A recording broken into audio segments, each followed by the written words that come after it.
y como no tiene la capacidad para gobernar, la nación se vuelve ingobernable. O sea, te dura re poco la legitimidad después de las elecciones, una semana, y después ya nadie te quiere de nuevo. Entonces todo se vuelve medio caótico.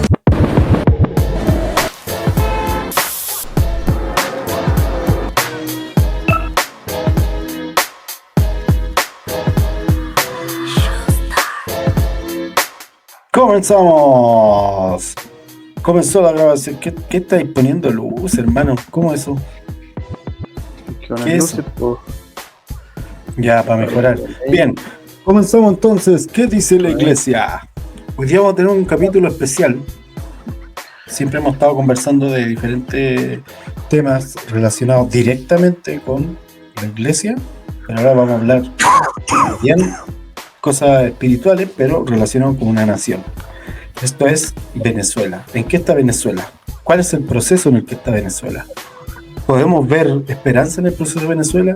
Muchos decimos que sí, pero de eso vamos a conversar en este capítulo y vamos a, incluso esperamos, encontrar puntos por los cuales orar por Venezuela. Amigo, te doy la palabra. Te noto motivado.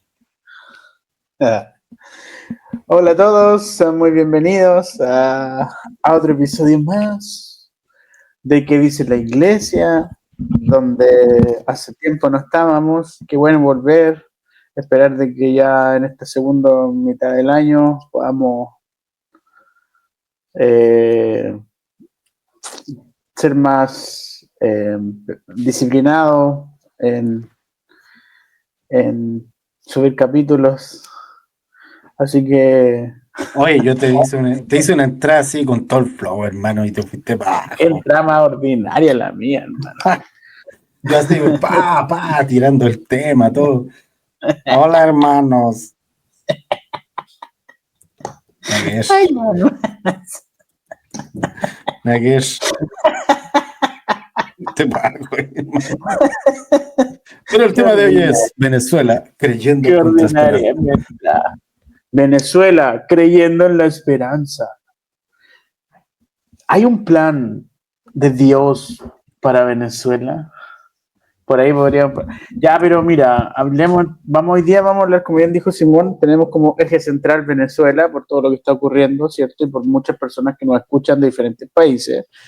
Pero sin lugar a dudas, Simón, no sé si tú concuerdas, que todo creo que estos últimos 5 años han sido muy caóticos en el mundo y que esto de Venezuela no es una cosa reciente, sino también hay un proceso muy largo, ¿cierto?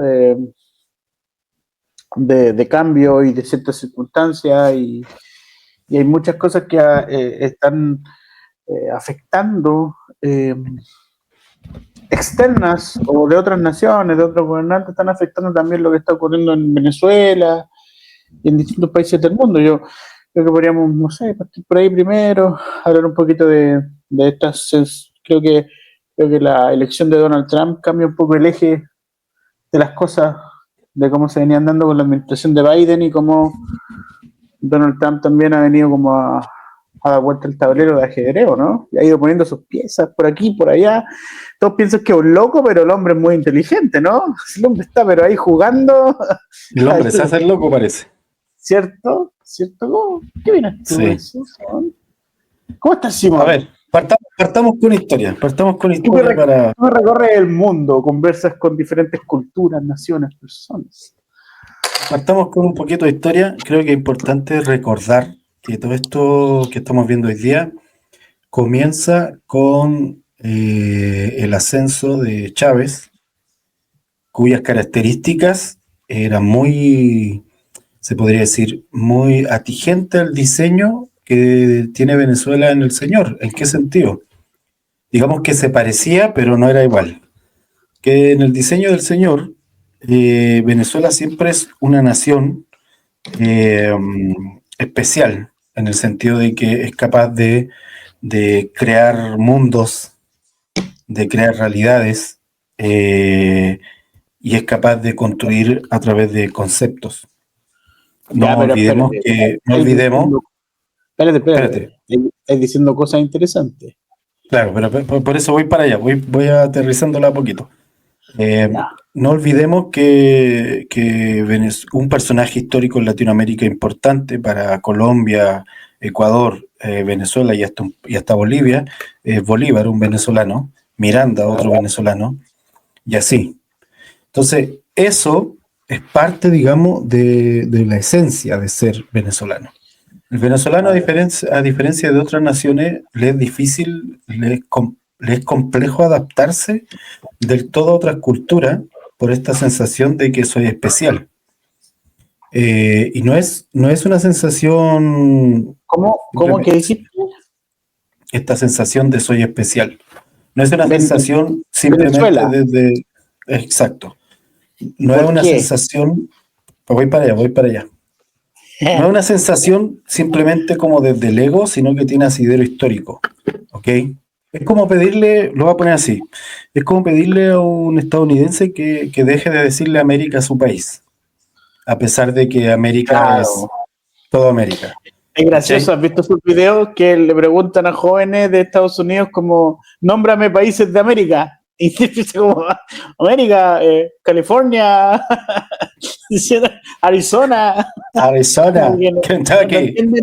No entienden que América, piensan que América es su país, como que interesante. Exacto, eso, exacto. Entonces es difícil que pasen de vista eso, porque no es simplemente una simple presunción, tiene un asidero histórico. Y en el caso a eso voy con que es difícil pedirle a un venezolano que olvide que es venezolano y que se adapte rápidamente a otra cultura, porque tienen una cultura especial en muchos ámbitos. Ahora. Pero espérate un poco, Simón. Eso.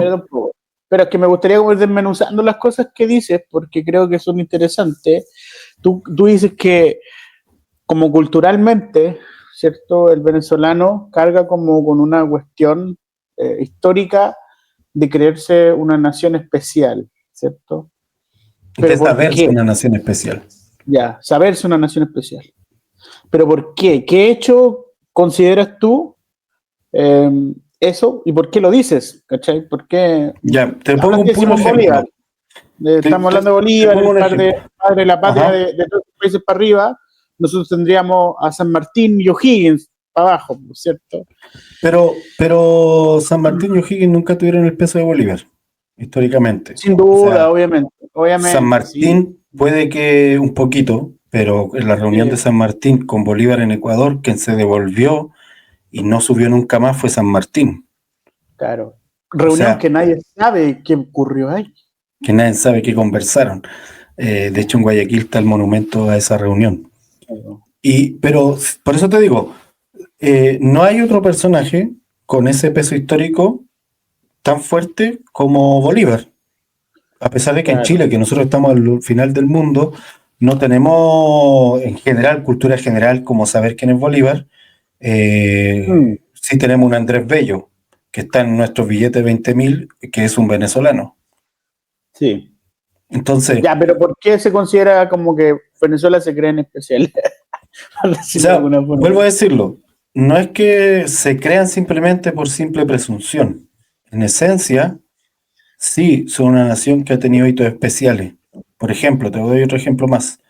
Venezuela también fue uno de los primeros lugares donde llegó la reforma. ¿Sí? Ah, mira, yo no sabía eso. Entonces, hay una serie de hitos que ocurren en Venezuela que no ocurren en Latinoamérica o ocurren después en Latinoamérica, como también personajes.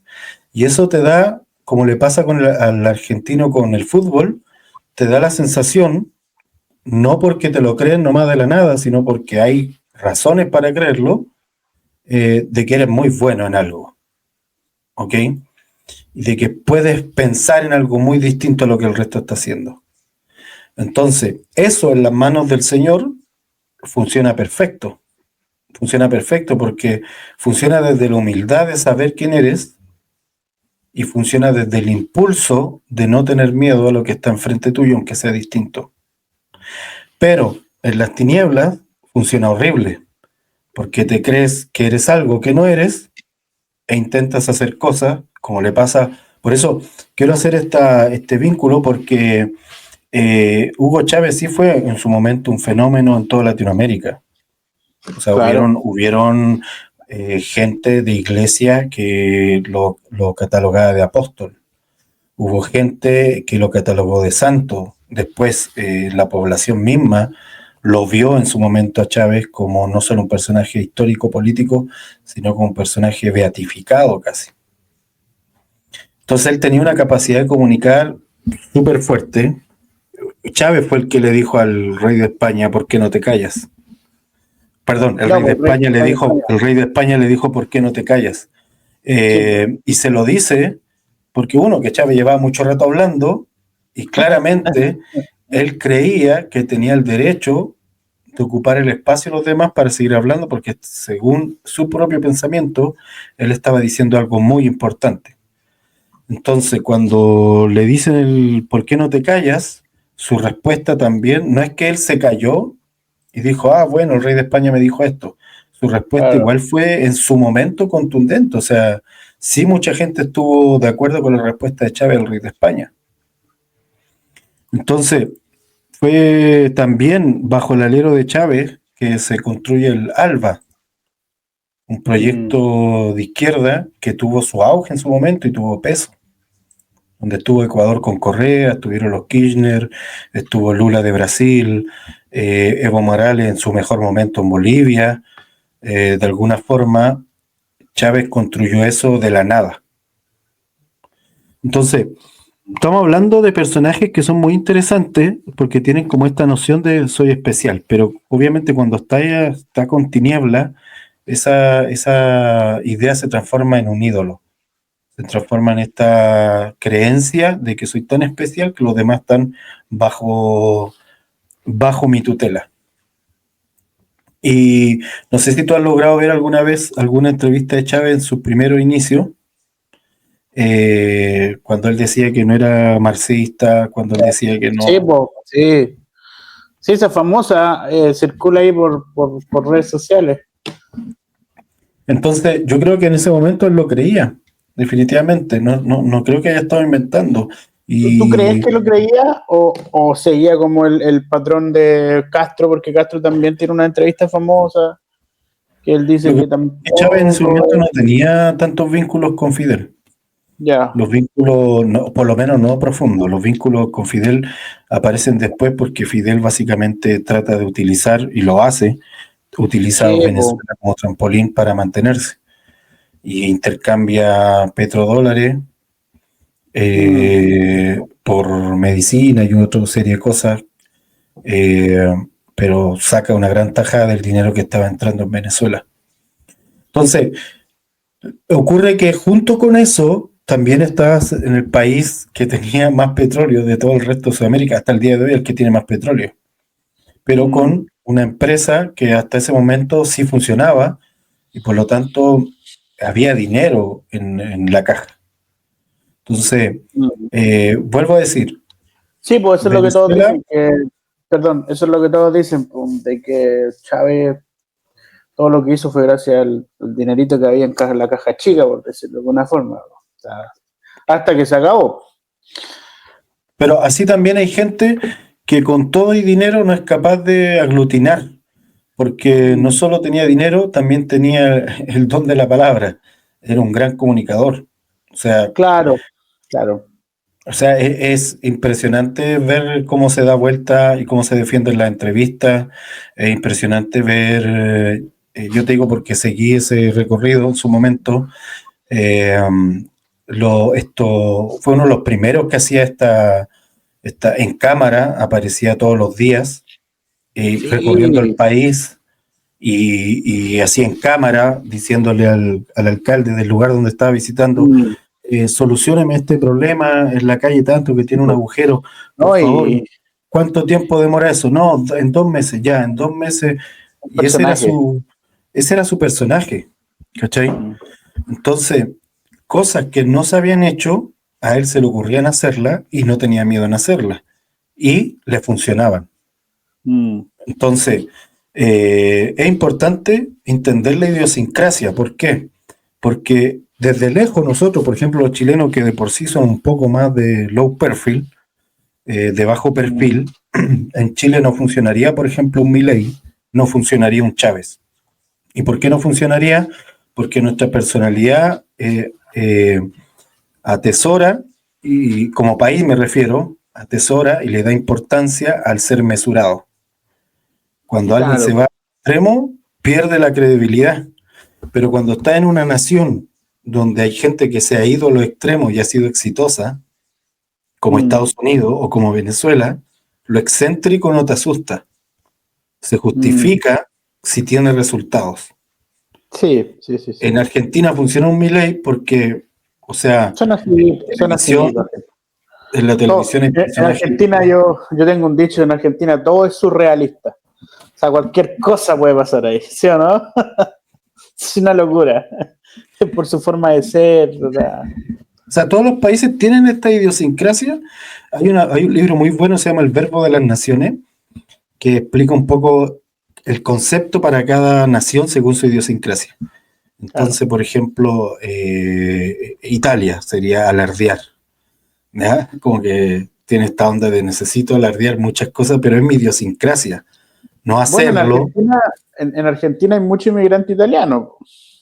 Claro, de ahí viene todo ese, que es mucho de Buenos Aires, esa forma de ser. Más hacia el sur va cambiando bastante. Sí. Más hacia La Pampa es otro tipo de argentino, en Salta es otro tipo de argentino.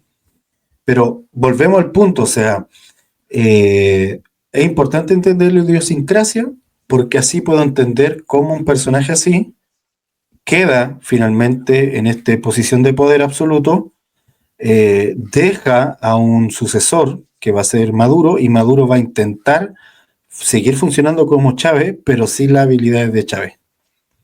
De nuevo, de este alardeo, de este rollo de como que sé de todo tipo de temas.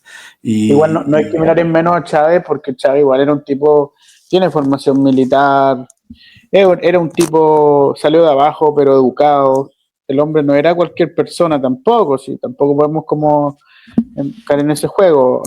Como tú bien dices, a diferencia de Maduro, que Maduro no tiene formación ni militar, ni académica, tampoco es este tipo gran lector. Chávez sí era un gran lector, el hombre se educa, Chávez no era cualquier personaje, o sea, estamos claros que... O sea, las reuniones de Chávez con Vladimir Putin, por ejemplo, eran reuniones de tú a tú. No así pasa con Maduro. Las reuniones de Chávez con otro presidente, digamos, de potencia, eran de tú a tú. Él no se bajaba en ese sentido. Y vuelvo al punto. O sea, esto hace que cuando Chávez fallece, el nivel de aprobación, y esto es un punto clave, digamos, para entender la historia, el nivel de aprobación es alto, y no es solo aprobación, Chávez es un ídolo en la mayoría de la población. Es un gran ídolo, a pesar de que él ya había empezado a tener estos cambios abiertamente hacia un régimen. Ya estaba teniendo esos cambios, pero ganaba las elecciones. Entonces, cuando ya aparece Maduro, ya Maduro no tiene eso, y claramente ya no sirve solamente pagar bonos, ya no sirve solamente arrastrar a la gente y convencerla con un discurso, porque él no tiene el carisma, y entonces no puede ser ídolo. Y Maduro, básicamente lo único que tiene es que Chávez lo eligió en algún momento, porque se dice por los biógrafos que Chávez creía que iba a volver de Cuba y no que iba a morir en ese viaje. Así que dejó al más leal. Claro, igual Maduro fue como bien leal con Chávez, fue bien servil a todo lo que Chávez hacía, entonces... Yo me acuerdo, fue el 2015, ¿cierto? Cuando hubo esa elección, Maduro con Capriles, que Capriles hoy día, los últimos tiempos atrás, ya negoció de hecho con el gobierno. A lo que te iba a ver cómo cambian las cosas con los años, ¿no? Sí, es que por eso mismo, o sea, ahora lo que tenemos es un régimen en todo su orden de cosas. Yo creo que vamos a pensemos en algunos pilares que necesitan los regímenes para sostenerse. Y aquí es donde yo veo la esperanza hacia adelante. Los regímenes necesitan tener un personaje que sea un ídolo. Los regímenes necesitan tener desde esa idolatría un discurso, un relato de legitimidad. ¿Ok? Y necesitan tener un aparataje militar junto a ellos. Ya, espérame. Quiero que aportar algo ahí, porque igual es súper interesante analizar esto. Por ejemplo, el otro día, tiempo atrás, conversé con unos amigos que estuvieron de misioneros en Tayikistán. No sé si conoces ese país o has escuchado de ese país. Es uno de los países. Nomás. ¿Ah? Nunca he ido, lo ubico. Es uno de los países. Mapa. Claro, es uno de los países que quedaron de la caída de la URSS, ¿cierto? Pero básicamente hoy día Rusia los controla, si es en el fondo. Rusia pone y quita reyes en estos países alrededor. Los que no saben eso, para que también entiendan quién es Rusia, porque a veces tenemos una cosa media, como algunos visto muchos latinos, muchos cristianos como que apoyaban en un tiempo a Putin. No sé si escuchaste alguna vez de eso. Lo que pasa es que es más por Putin era como conservador en sus valores, por su lado conservador, sí. Era legendaria, pero bueno. Y fíjate que estos me decían de que Tayikistán es un país que se define como comunista, socialista, y gran parte de los recursos se gastaban en monumentos al presidente, que era una especie de dictador. Entonces ellos me hacían ver así, como me decían, lo impresionante que como ellos manejan esta imagen de, como tú dijiste, de ídolos, de culto, y tuviste en Venezuela un montón de imágenes y estatuas a Chávez. La propaganda es súper importante. Hitler la tenía clarita, o no, Goebbels la tenía muy clara cuando, ¿cierto?, hace toda esta, cuando parten con la idea media rayada de los nazis. Y el comunismo, la izquierda sabe manejar muy bien eso, ¿eh? Es súper interesante. Sí, en general son los que mejor lo manejan, pero también hay que reconocer que desde el Imperio Romano, o sea, todo régimen, en el Imperio Romano el César era Dios, y entonces de ahí decanta la persecución de los cristianos, por no reconocerlo como Dios y por tener otro Kyrios, otro señor que era Cristo. Y así sucesivamente. Luego, ya en la época medieval, la legitimidad venía porque la Iglesia Católica legitimaba al rey como una especie de ungido por Dios para esa posición, por derecho divino. Entonces, muy antiguo testamentario, ¿eh? muy choro igual. Sí, hay otro un cuento ahí con la imagen del rey. Ahí está Agustín. Consecuencias de Agustín y la ciudad de Dios. No, pero más allá de eso, aparte de eso, era todo el poder, pero igual es muy antiguo testamentario, ¿viste? Es muy interesante. No sé si, bueno, me pegué con una serie de Last Kingdom, entonces aparecía justamente toda esta idea del. Sí. Del entonces, junto con eso, con esto siempre vamos a encontrar que estos regímenes tienen esta figura idolátrica. En el caso de Venezuela es Chávez. En el caso, por ejemplo, de Corea del Norte, también se presume, la población cree que este gordito es Kim Jong-un, es una especie de personaje medio divino. Ni hablar, y eso partió con su papá, porque había una historia, pero trambótica, como que el papá había escrito como 1000 libros, y no sé, cosas así. Mitología completa. Sí, en el caso, por ejemplo, de Mao Zedong, también él era el personaje. O sea, también era divinizado de alguna manera, tal vez no con un rito mitológico, pero ahora sí con un discurso del liberador del pueblo, del campesinado, en fin, a pesar de que lo tuvo muerto de hambre por una década casi. Entonces, con sus revoluciones culturales y todo este rollo que se le ocurría algo y trataba de hacerlo. Claro, pero igual hay temas porque los asiáticos tienen otra forma igual de ver la vida, ¿entiendes? La trascendencia que hay detrás de esto. Por eso funcionó muy bien también el comunismo con los asiáticos, porque ellos estaban dispuestos entendían mejor la idea colectiva que los occidentales. China, ¿no? Nunca ha dejado de tener un tirano.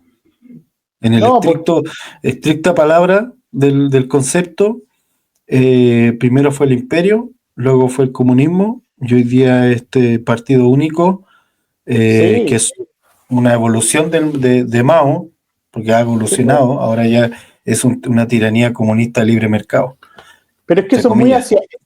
Pero eso es asiático igual, si es parte, como tú ves, las raíces, idiosincrasia, la cultura, porque ve Japón también, ¿eh?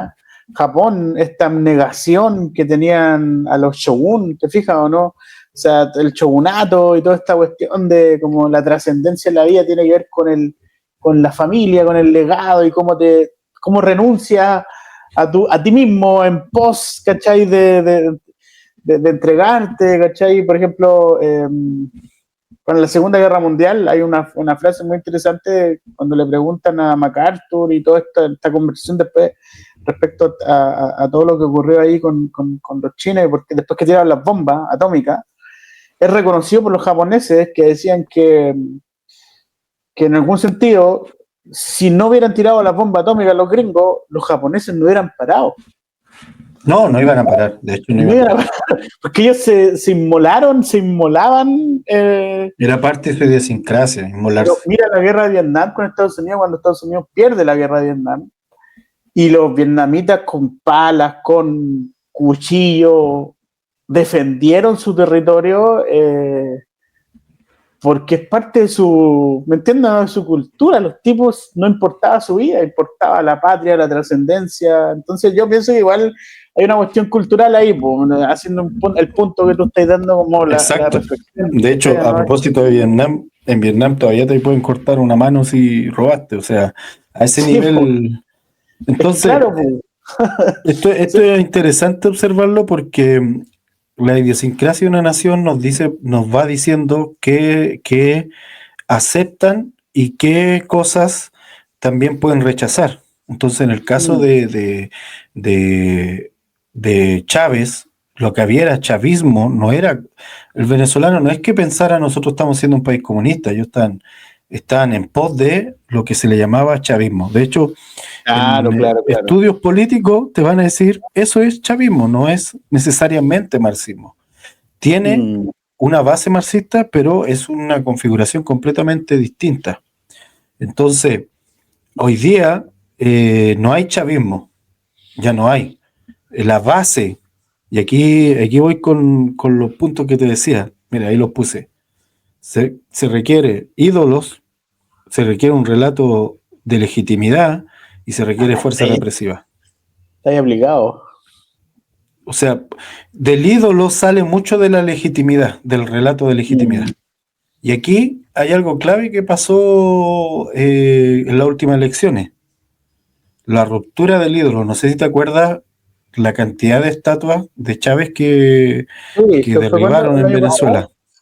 El año pasado, solo quedó una de pie porque la rodearon del ejército. O sea, en todo Venezuela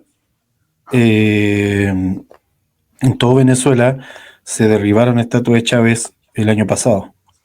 Claro. Y eso, a mi parecer, es clave porque antes de eso todavía se respetaban las estatuas de Chávez. Exacto.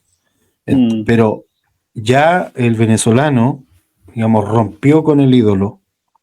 Y me refiero, el venezolano que está afuera seguramente lo hizo hace rato, pero el venezolano que está dentro es el que importa, porque al final ahí es donde está el régimen. Y mira, a mí me tocó conversar con una persona que llegó en cierto momento a nuestra congregación desde Venezuela, estamos hablando 7 años atrás, no más, 8 años atrás, no sé, y me decía así como, no, yo con Chávez era lo máximo, pero Maduro nos desilusionó y por eso salimos. En ese momento yo no lograba comprender, ¿me entiendes? Como, pensé que era como que esta gente está arrancando de un sistema, entiende el socialismo, toda esta cuestión, no, ellos no tenían problemas con el socialismo, ni con el comunismo, ni con Chávez, era el problema Maduro que estaba haciendo las cosas, dándote en el punto de lo que tú dices, o sea, todavía existía como esa idea de que Chávez era lo bueno, Maduro era la versión de Chain, o la versión Temu. La versión Temu de Chávez, pero claro, ahora, como tú dices, ahora ya la gente reventó y finalmente ya dice no, o sea. Sí, también pasa porque cuando Chávez estaba no se notaba tanto, y si se notaba se tapaba rápido porque era, como te digo, muy bueno comunicando, no se notaba tanto la santería, no se notaba tanto todas estas cosas turbias que hizo por debajo, la gente no sabía que tenían milicia árabe o persa, mejor dicho, o de Medio Oriente entrenando en Venezuela. Eso apareció después, apareció con el libro del Palestino, por ejemplo, donde aparecen los documentos y las fotos de cómo este hombre se va a Medio Oriente a conectar con los grupos extremistas. Este periodista se pasa varios años allá, conecta con ellos, como lo ven que puede hablar español, lo envían a entrenarse a Sudamérica, y cuando llega se da cuenta que está en Venezuela y que hay grupos de milicia entrenando en Venezuela, en las selvas venezolanas. Entonces eso se supo después, Claro. como también libros como Los Brujos de Chávez, donde también el periodista post muerte Chávez Hay documental de eso igual. Hay un documental en YouTube, creo que de eso igual, salió como en el 2016, por ahí, no sé. Y ya se empieza a saber todas las raíces santeras de Chávez y de Maduro también, obviamente, porque él también tiene esas raíces, de santería, de brujería, de ocultismo, los ritos que hacían en la casa de gobierno, y todo esto empieza a salir a la luz, que es muy recurrente una vez que muere el ídolo. Pero ¿qué te iba a decir? O sea, igual este tema de esta conexión de la izquierda latinoamericana con el mundo árabe, pro-Palestina y todo esto, no es nueva. O sea, esto viene ya de los 70, 80. De hecho, no sé si tú sabes que hay un venezolano muy conocido que era Carlos el Chacal, que estuvo en la literalmente está...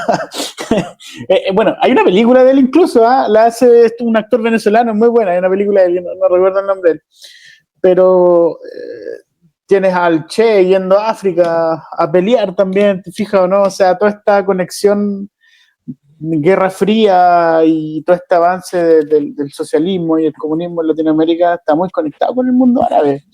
Y eso es algo que sí, por el tema de la Guerra Fría.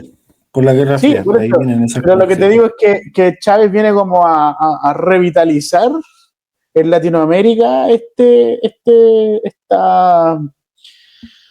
un nuevo aire quizás para el comunismo y la idea revolucionaria en Latinoamérica, que es súper interesante igual, porque con él se genera todo este eje del mal que le llaman, con Lula, con los Kirchner, como tú bien lo mencionaste, o sea, ahí se metió nuestra mami Bachelet también a conversar con ellos. Fue como una época dorada para el socialismo en Latinoamérica, ¿o no? Sí, o sea, tenían esperanza de que se revitalizara. Lo que pasa es que volvemos al punto, o sea, Chávez le llamaba esto el antiimperialismo. Entonces todo lo que estuviese alrededor de Estados Unidos era enemigo, y todo lo que estuviese en contra de Estados Unidos, en cualquier punto, lo consideraba amigo. Y entonces hizo conexiones con Irán, hizo conexiones con Rusia, buscó conectar con China, buscó conectar en Latinoamérica a estos presidentes de corte izquierdista, pero todos ellos eran muy distintos. O sea, Bachelet no encajó nunca del todo, porque Bachelet siempre ha sido progre, pasó de socialismo a progre, y era más globalista de lo que se necesitaba en ese momento. Pero, está más interesada en un copito en la ONU que... Sí, en un asientito por ahí, que en ser antiimperialista. Entonces, a lo que voy es que una vez que se derrumba, o sea, una vez que él muere y empiezan a salir toda esta información de quién era realmente, se empieza a mermar la idea del ídolo, y esto empieza a decaer. Obviamente ayudó muchísimo lo horrible que empezó a hacer Maduro como gobernante y el grupo que lo acompaña, y como lo primero que empezó a hacer Chávez, estas conexiones con los grupos de Medio Oriente, con Irán, con Rusia, con China, en fin, también empieza a ser, si ya era una mala idea, ahora es una mala idea muy mal manejada. Y ahí entra el narcotráfico también. O sea, ahí el narcotráfico empieza a apoderarse de Venezuela, y Venezuela empieza a la pérdida de dinero del petróleo. El ejército se empieza a conectar con los carteles de México, con Colombia, en fin. Espérate un poco, Simón, porque esto igual no es un tema menor. O sea, yo más allá de que tú me digas como Chávez lo que hacía, los ritos de santería y todo lo demás, yo creo que eso no afectó tanto la imagen pública porque, digámoslo, no, para el venezolano común la santería es parte de su... Y para el latinoamericano, ¿me entiendes? Que no es cristiano. Quizás eso podría generar anticuerpos para los que son cristianos. Pero cuando se empieza a ver que parte de la familia de Chávez vivía como capitalista, viajaban por el mundo, ¿cierto? Gente de la cúpula, ¿cierto? Haciendo negocios truchos, que arrancaron, que vivían en Estados Unidos, etcétera. Cuando empieza como a descubrirse que en realidad este discurso de yo soy del pueblo y me doy por el pueblo no era tan así, es donde empiezan a ver, cuando se empiezan a ver los desfalcos en las empresas petroleras del Estado, ¿cierto? Y ahí es un punto, lo que hoy día nos compete el tema del cartel de los soles, ¿cierto? Pero comienza con Chávez, con esta alianza en Medio Oriente. La droga también no es solo la droga latinoamericana, hay droga en el Medio Oriente, no sé si tú sabías eso, o sea, los principales productores o traficantes, por ejemplo, en Afganistán tenemos montones de cultivos de heroína, se trafica heroína en Afganistán, viejo, o sea, estas son cosas que no sé si las personas saben, pero hay en Irán también hay droga, movimiento de droga, o sea, ¿cómo financias tú todo esto? O sea, entonces, no es una cortina de humo, entre comillas, lo digo así, no es una cortina de humo decir que hay un tema que lleva años, que la droga finalmente está financiando regímenes totalitarios, por no decirlo, en el mundo, y nos centramos hoy día en Venezuela, pero si se abre una tapita, o sea, se está levantando la alfombra y estamos viendo lo que hay debajo de ella. Sí, de hecho, o sea, a grueso modo, los organismos que están contra las drogas, como la DEA y todos esos organismos, básicamente tratan de administrar el asunto más Claro. que quitarlo, porque, tal como dices tú, hay mucho dinero de la droga que mueve el mundo en diferentes ámbitos.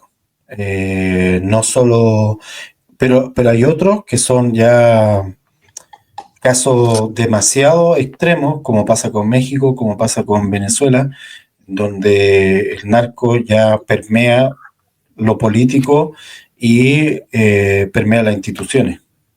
Ahí es donde la cosa se pone compleja, cuando permea las instituciones, cuando empieza a manejar las instituciones. Entonces, en el caso de Venezuela, lo que pasa es que el grupo de Maduro, con Diosdado Cabello y con, no recuerdo el nombre del otro personaje, pero son tres los principales, junto con la esposa de Maduro, pero este grupo, yo pienso que en algún momento creyeron que podían usar al narcotráfico como si fuese fácil ser amigo de los cárteles.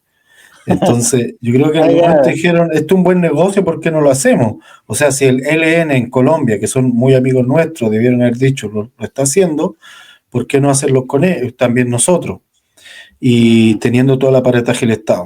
Y eso incluye incluso extracción de minerales en minas no registradas, o sea, una serie de situaciones, venta de petróleo en mercado negro, una serie de situaciones. Una locura. Porque eso es lo otro, los cárteles no solo se financian con droga, y eso es importante que lo consideremos. Los cárteles de droga se financian con droga, se financian con sicariato y se financian con trata de personas.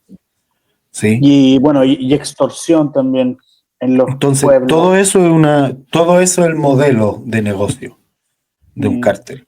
Y en este caso, cuando decimos que hay un cártel en Venezuela, ya documentado, ya que se sabe por dónde pasa el dinero, se sabe por dónde pasan los barcos, los submarinos, en fin, no solo estamos hablando de movimiento de drogas, estamos hablando de otras formas de financiamiento que son parte de todo ese asunto. Entonces, claro, en el tiempo de Chávez ya era una mala idea, pero con un tipo que le gustaba golpear la mesa y que era capaz de, porque lo hizo más de una vez, en vivo, despedir a alguien. En vivo y en directo en la televisión. O sea, y degradar a un militar delante de todos sin ningún problema porque el tipo golpea la mesa y ya. Pero no es lo mismo con Maduro. Y eso se empezó a desbandar. en donde ellos ahora tienen una participación grande, pero no manejan absolutamente todo, porque hay otros actores por medio, lo cual lo hace peor todavía. Entonces, si ya era una pésima idea, que corrompe toda una sociedad, claramente, ahora ya se transforma en un cáncer dentro de un régimen que ya es de por sí nocivo. Entonces, para mí es importante que lo que ocurrió el año pasado y lo que está ocurriendo este año, y ahí es donde yo veo la brecha de esperanza. Porque el tema de la idolatría, el día clave o el momento clave fue el año pasado con las elecciones, cuando tras las elecciones se rompe la idea del ídolo en toda la población y se rompe la idea de legitimidad interna y legitimidad externa. O sea que Estados Unidos hoy día, y no lo he hecho antes, bueno, en parte Trump tiene mucho que ver, pero sí, es toda una estrategia de Trump. Que no haya hecho antes esto de ponerlo en la lista y llamarlo narcotraficante a él y a todos los que gobiernan con él, es también fruto de la pérdida de legitimidad. O sea, no, pero mira, igual quiero aportar algo ahí. O sea, yo veo esta figura de Trump sale, ¿cierto?, con un gobierno de Biden bien debilitado, donde Rusia en el tiempo de Biden decide irse a la guerra con Ucrania, no con Trump. En plena pandemia, ¿cierto? Y Trump va a decir después, o sea, si yo hubiera estado presidente, Putin no se va a la guerra. O sea, estamos claros, ¿te fijas o no? Y Trump tiene una capacidad de que llegó a conversar con este loco de Norcorea, le hizo el tira y afloje a China, ¿te acuerdas cuando siempre está ahí pulseándose con China, y China como que se mantiene como impoluta y como que dice, no vamos a aceptar que nos traten así, que nos impongan estas cosas, pero por debajo sigue haciéndole los teléfonos a Apple. Entonces, porque a los chinos les importa más el negocio que irse a la guerra con una nación, o demostrar que ellos demuestran que son poderosos con su economía, ¿te fijas o no? O sea, tienen otros planes, sí, mucho más ellos a largo plazo. Sí, quieren conquistar el mundo, pero con el dinero, ¿se fija? El punto es que Trump ve eso y lo sabe. Aprendieron de todos los capitalistas que lo han de todos los Estados Unidos. Trump lo sabe, Trump sabe que esos son los planes de los chinos, y por eso él quiere como demostrar constantemente que está ahí. Pero a lo que voy yo, de que yo veo Trump sale presidente, y fíjate que una de las cosas primeras que hace es negociar con Maduro estos rehenes gringos que habían en Venezuela. Y de hecho manda a su embajador, y Maduro por un lado estaba como contento, como que estamos conversando con los gringos, bien, Trump tiene otra parada, ¿te fijas o no? Pero lo veo muy inteligente, porque Trump dice, bueno, vamos a hacer algo primero, vamos a sacar a nuestra gente de Venezuela en el fondo, ¿o no? O sea, vamos a sacar a nuestra gente de Venezuela, o sea, y luego se va a conversar con Putin. Luego le aprovecha esta cuestión con Israel e Irán para dejar callado a Irán, ¿te fijas o no? Porque Irán todo lo que hablaba y los deja callados, porque Irán era un aliado estratégico de Venezuela también. Eran de los que le prestaban ropa a Venezuela, entonces se encarga de Irán. Drones. ¿Sí o no? Y, después, sí, y ahora después te fijas de que Putin va a Alaska y conversa con Donald Trump, y después de esta conversación anda a saber tú lo que conversaron. O sea, Estados Unidos... Venezuela por Ucrania.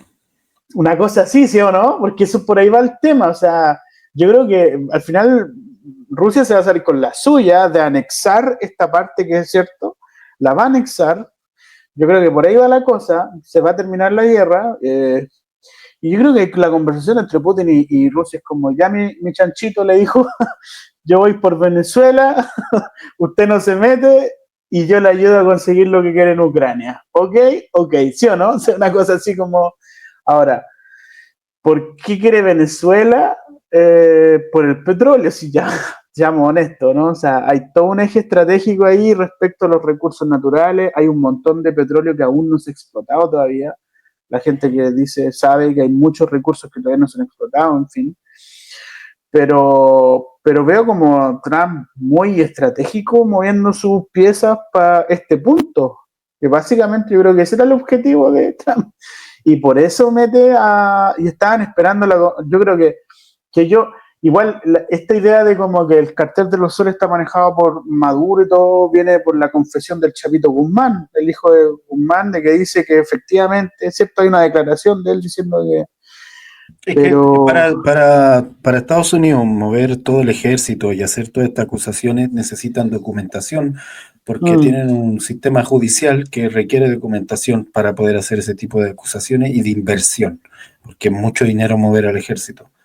Entonces, claramente, todo eso que tú estás mencionando es parte de toda esa documentación de por qué acusan. No es que un día se levantó, para los hermanos que estén escuchando, no es que un día se levantó Trump y dijo, ahora sí, se me ocurre hacerle caso a toda la gente que dice que es un cártel. No, él seguramente empezó desde un inicio, desde los primeros días empezaron a recopilar información para llegar a este punto y poder hacer ese tipo de acusaciones. A lo que yo que quizás lo sabían ya de antes, cuidado, lo sabían desde antes. Asustó el micrófono. Pero Trump sabe que irse con Venezuela no era tan sencillo. Había que primero encargarse de otras cosas. ¿Te fijas o no?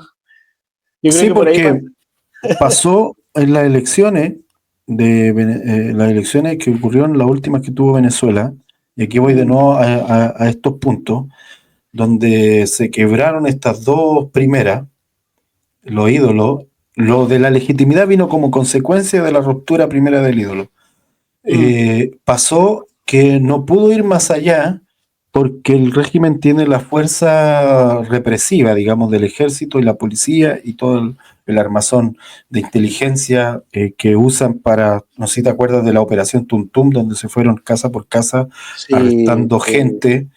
700 personas arrestadas el segundo día después de las elecciones, entre esos niños, gente con discapacidad. Gente desaparecida, gente que no se sabe. Gente desaparecida. Y todo esto de hace rato, solo que tenían estas olas de represión enormes. Entonces, la fuerza represiva es lo último siempre que se cae. Y se cae si tú rompiste lo demás antes. Y ahí es donde entra, para mí, donde entra un tema que es netamente espiritual. La ruptura del ídolo y la ruptura de la legitimidad de algo depende 100% de cuán despierta esté una iglesia para orar y hacer que eso que está oculto bajo la alfombra salga a luz y hacer que la conciencia de las personas despierte y no que deje un ídolo para agarrarse de otro. O sea, dejo el de la izquierda para irme detrás del de la derecha. No, sino para romper esa mentalidad que va tras siempre un ídolo porque quiero a alguien especial adelante para yo algún día ser especial. Entonces, cuando en realidad en el reino, y esto para todos, en el reino ya somos especiales por causa de Cristo y lo que Él padeció por nosotros. Entonces, pero cuando necesito esto continuamente, claro, me voy detrás, qué genial, le voy a aguantar todo a este presidente porque resulta que es una estrella, es un rockstar en el resto de las naciones. Y se genera un ídolo. Entonces, cuando se rompe esto, claramente en las elecciones del año pasado, y se quiebra la legitimidad también, y por consecuencia de romperse la legitimidad interna, la externa también se quiebra. Para mí, y yo sé que esto te va a dar risa, fue muy importante que el presidente de izquierda que había en Chile fuera uno de los primeros en decir que era ilegítimo el gobierno de Maduro después de las elecciones. Que era ilegítimo y que era una dictadura, que era un régimen. Porque no es lo mismo que lo diga alguien de derecha, que cualquiera podría decir, ¿por qué derecha lo dijo? Que lo diga alguien de izquierda. Claro, Boric en el 2015 o 2018 legitimizaba a Maduro. ¿Te fijas o no? Y lo defendía. Exacto. Ahora, gran parte de la izquierda ya lo está dejando solo. ¿Te fijas? Y va muy de la mano con lo que tú dices. ¿Cuán importante, igual que los hijos de Dios, tengan claras estas cosas en sus corazones? Y yo creo que uno de los grandes desafíos que a veces tenemos es no caer en el juego de estos ídolos modernos, ¿te fijas? Hay un libro muy interesante de marketing, se llama Totem, y dice Totem por los Totem de la antigüedad, y dice tipo, hoy día la gente no tiene ídolos como los Totem, pero tiene marcas, por ejemplo, marcas de ropa, tecnología, autos, y esos son los ídolos modernos también, ojo con eso. Porque los mismos cuestionamientos que vemos en la Biblia respecto a que Dios le hace a la humanidad, respecto a la idolatría, Israel y todo, los tenemos hoy día todos los seres humanos.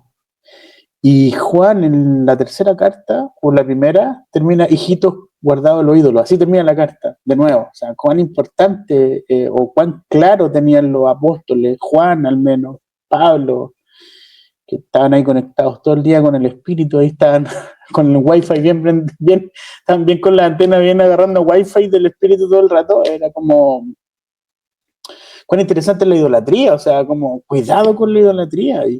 Y tú ves una iglesia en Venezuela que se rindió literalmente a Chávez. Yo escuché a Dina Santamaría, por ejemplo, una gran predicadora venezolana, hablar maravillas de Hugo Chávez. Raúl Ávila, sin ir más lejos, en su momento también, grandes líderes venezolanos, pastores, todos se rindieron a Hugo Chávez a su encanto, porque un día lo llamaron un padre espiritual, de hecho, para Sudamérica. Sí, o sea, y bueno, y hace poquito, hace el año pasado, la iglesia le decía como una especie de apóstol a Maduro, incluso. ¿Te fijas o no? O sea, qué ciegos estaban. Entonces, cuán importante es que la iglesia, los hijos de Dios, tengamos claro esto, porque, por ejemplo, hoy día en Chile también, ¿te acuerdas para la Constitución, el apruebo o rechazo? ¿Te acuerdas cómo la iglesia se dividió entre los cristianos por el apruebo y cristianos por el rechazo? ¿Pero qué está pasando acá? O sea, ¿está Cristo dividido, diría Pablo? O sea, por algo temporal, ¿te fijas o no? Entonces, fue interesante igual que tengamos como un corazón claro respecto a la idolatría. Y cómo eso puede hacer la diferencia igual, ¿o no? O sea, es que claramente la hacen, claramente la hacen. Lo que pasa es que, y esto es importante, los sistemas se sostienen en la fe de las personas, de todo, la fe y la confianza. O sea, las crisis sociales en general, y esto lo dicen los teóricos del asunto, las crisis sociales se empiezan a gestar cuando las personas olvidan para qué me sirve la institucionalidad. Entonces, si no sé para qué sirve el presidente y el Senado, no porque se me olvidó, sino porque no veo resultados y veo que mi vida es la misma siempre, y entonces, ¿para qué tengo entonces políticos? ¿Para qué salgo a votar? Empiezo a votar nulo, empiezo a no ir, empiezo a perderle fe en el sistema, y el sistema necesita esa confianza, que la gente vaya, digamos, con esta, wow, la fiesta de la democracia y todo ese rollo, y ojalá polarizar el asunto de tal forma de que haya discusión política constantemente para que haya creencia, para que haya fe, para que, digamos, creemos en el programa esto o creemos en este otro, y así. Cosa que el presidente comience con un estándar de aprobación alto que le permita hacer lo que quiere hacer. Sin eso no puede hacerlo. Y eso implica, ahora, si esto lo expandimos y pensamos en personajes como estos, como Hitler, como un Chávez, como un Fidel, que empiezan a acaparar la creencia no solo de la población, ahora también del ejército, ahora también del sistema judicial, ahora de los sistemas de comunicación, en fin, empiezo a acaparar y todo el mundo tiene que creer en mí, eso ahí hay que decir, a ver, espérate. Me parece bien que esté haciendo cosas buenas, pero espérate. O sea, no me voy a rendir pensando que eres un ángel. O sea, me caís bien, pero no me voy a rendir pensando que eres un ángel. Si te salen las cosas bien, genial. Pero la siguiente pregunta que debes hacerte después de tener la influencia sobre el resto de la gente es cómo deshacerme de esa influencia. Si esos personajes no se hacen esas preguntas, entonces hay un peligro. Porque sin ir más lejos, Correa, en Ecuador, sus primeros años fueron exitazos para Ecuador. Se construyeron grandes carreteras, se volvieron a construir, se remodelaron muchas cosas, se creó una constitución súper fuerte, una de las mejorcitas en Sudamérica. Por otro lado, pero después empieza la caída cuando él quiere acaparar el poder. Lo mismo le ocurre a Evo Morales, sus primeros años, justamente hoy día estaba viendo algo referente a eso, se nacionaliza los hidrocarburos, se dispara el crecimiento en Bolivia como no lo había habido antes, por fin más del 50% de la población que era indígena empiezan a tener derechos para ciertas cosas que antes no se les daba, derecho y la posibilidad de hacerlo, pero cuando se empieza a arruinar todo, cuando él quiere quedarse en el poder y quiere hacer un cambio de constitución que le permita presentarse por cuarta vez, y así, y ahí empieza la declive, y así sucesivamente. O sea, todos estos personajes que en un momento vienen con ideas de cambio que pueden ser muy útiles en los primeros años o en un primer gobierno y tienen el temperamento para llevarlo a cabo, para hacer lo que el resto no ha querido hacer, le empieza a ir bien, va a llegar a un pic y después de eso, si se perpetúa en el poder, eso va a ir en declive y en corrupción porque no hay forma de mantener el poder tanto tiempo si no es por una vía ilegítima. Y ahí es donde aparece el ídolo, ahí es donde requieren crear un ídolo. Ojo con Bukele, ¿eh? Ojo con Bukele. Y Bukele es de izquierda, por si no lo sabían. Bukele es de izquierda, no es el de derecha que la gente piensa, porque como es ordenadito y todo eso, no. Porque es conservador, piensa que es de derecha. Sí, pero Bukele es de izquierda, que no nos perdamos en eso, ¿ah? No nos perdamos. Ahí paso ese datito. Y Bukele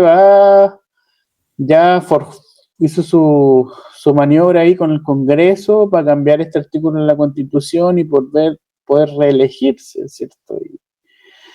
Y va de nuevo a la elección, ¿te fijas o no? Entonces está interesante también eso. Ojalá que todo pinta que esto va a terminar mal. Todo pinta que va a terminar mal con Bukele, esto no, estamos claros. Que está difícil que no termine mal si sí. Vuelvo a decir, cuando un líder, y aquí voy a remitirme a Miles Monroe, cuando decía cuando él decía el verdadero desafío del líder es que las cosas funcionen cuando él no está. Sí, cuando si las cosas funcionan sin ti, por eso, si las cosas funcionan sin ti, es porque hiciste tu trabajo. Pero si tienes miedo a que las cosas no funcionen porque te vas, es pura hambre y sed de poder. Porque al final no depende de uno. Entonces, no, pero sí, casi todos los políticos con la naturaleza caída quieren poder.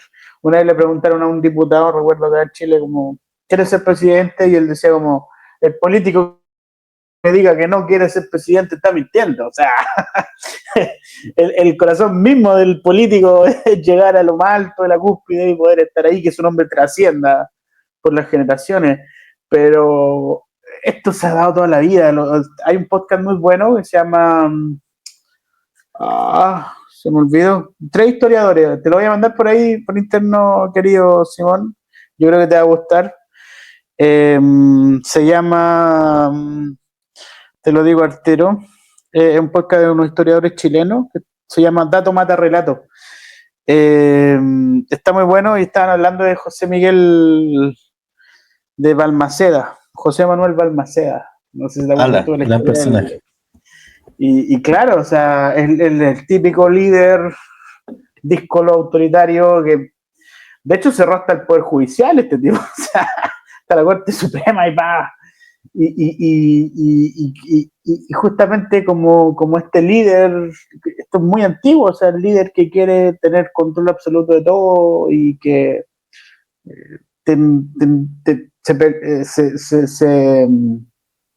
se pelea con todo el mundo y tiene un relato, ¿cierto? Como tú bien lo dices, constantemente, que nada, o sea, esto no es nuevo. No es nuevo. El punto acá es como cuando esto no dura eternamente. ¿Te fijas? Esto no es por siempre. Y eso es súper importante.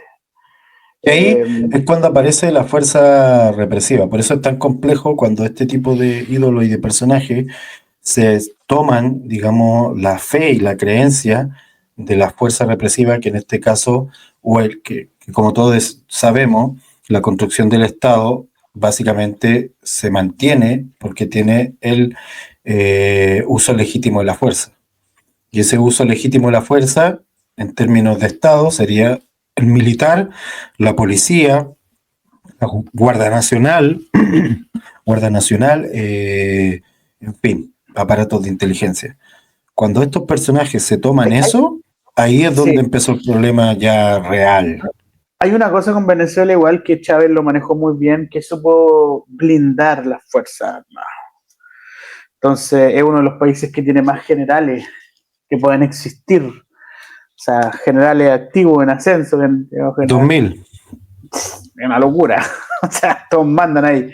Pero básicamente eso es porque si le da el puesto de general, le aumenta la remuneración y los privilegios y mantiene a las Fuerzas Armadas, entre comillas, a las cúpulas, que son las que mandan, contentas y de tu lado. Y aquí hay un punto, y bueno, y ahí empieza este tema de la fuerza represiva, porque cuando cae el ídolo, ya no es legítima su relato, ¿cierto? Tienes que reprimir al pueblo, según lo que esta dinámica que tú vas. En esa dinámica se ha mantenido Cuba, en esa dinámica, por ahí se mantiene China, porque no los, por si acaso, China es una tiranía moderna, una dictadura moderna, porque hay dictaduras modernas del siglo XXI, como lo es Venezuela, que son democráticas entre comillas, pero por debajo, ¿cierto? Está toda esta represión. Lo mismo Rusia. Rusia, yo conversaba con una persona, justo cayó que cuando comenzó la guerra, una persona vino a mi casa, y que es rusa, y me decía, mi familia no puede hablar del tema de la guerra, ¿te fijas o no? Porque el aparato estatal controla todo. Entonces, a lo que iba yo, en Venezuela en este caso, es la misma historia con la operación Tum Tum, ¿cierto? Represión, esto, lo otro. Y justamente aquí está el punto de una de las teorías es que Donald Trump tiene toda esta flota de barcos afuera, como de Venezuela, en aguas internacionales. De hecho, se sumó Francia, Macron mandó barquito también. Hay algo interesante ahí. Macron quiere figurar, hermano. Sí, pero ¿sabes qué? Yo creo que Macron es un tipo bien inteligente, igual ha sabido hacer, ¿entiendes? Como esta de líder, ¿cachai o no? Claro, él quiere estar siempre en la portada, quiere que aparezca su nombre en los periódicos, aunque sea llevándole el agua, pero quiere estar en la foto. No me cae mal Macron a mí, por lo menos. Yo no encuentro que no es un mal. El punto es de que esto es lo que dicen algunos, especulan, dicen, o sea, porque es súper extraño, porque no hay información de nada. Nadie sabe lo que sabe Estados Unidos. Maduro, por un lado, anda ahí, que manda a los abuelitos a la guerra y esas milicias y todo este tema. Pero lo que dicen es que... Los 4 millones de milicianos, dijo. ¿Has visto los videos en TikTok? De verdad, yo siento que, ¿cómo no hay nadie que les diga, hermanito, no subamos esto? ¿Cómo? Ya, pero el punto es que están pensando en cómo están esperando que uno de las cúpulas de los líderes militares, qué sé yo, pueda como entregar o darse vuelta, ¿cierto? O que se revele una parte, comiencen una guerra interna y Estados Unidos, la excusa sería, nosotros entramos en apoyo a las fuerzas que están levantándose en contra del régimen, ¿me entiendes? Más o menos algunos analistas internacionales creen que por ahí sería como la estrategia, ¿te fijas o no?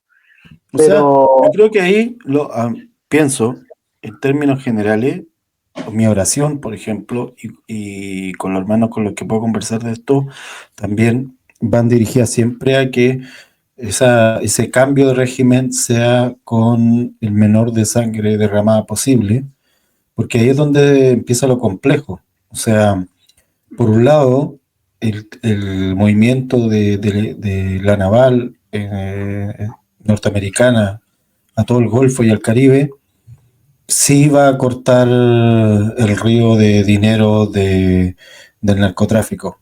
me dio mucha risa porque hace poco salió una noticia de la policía de Venezuela.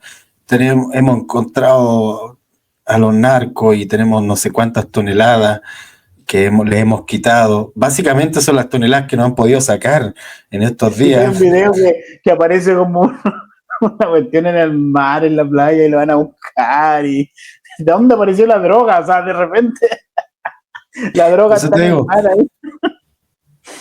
Que es muy típico vuelvo a decir, muy típico de los regímenes como estos, que no le pueden decir que no a la ocurrencia del líder.